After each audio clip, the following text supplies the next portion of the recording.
You already understand that risk is the likelihood of an event and its impact.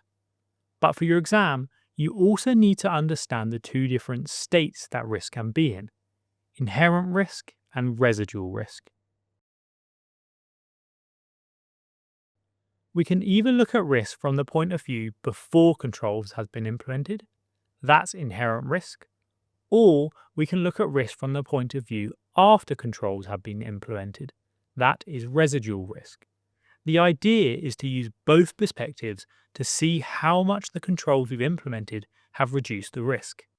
In the last video, we assessed the risk of earthquakes, and to do that, we looked at where the office is located, the number of earthquakes in the past, the number of employees in the building, and the effect on the business operations.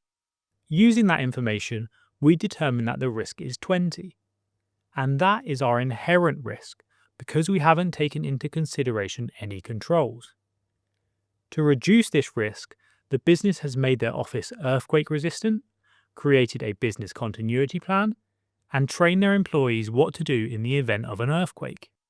Now, if we take that into consideration, the risk is significantly lower.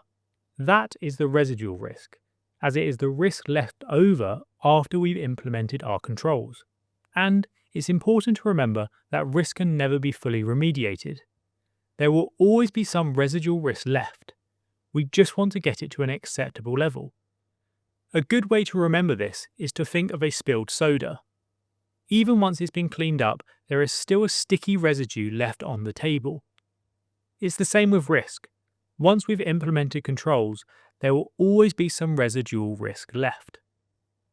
In your exam, there won't be many questions about inherent and residual risk, but there could be one or two, so make sure that you understand that inherent risk is the risk that exists before any controls are applied, and that residual risk is the risk that remains after the controls are applied.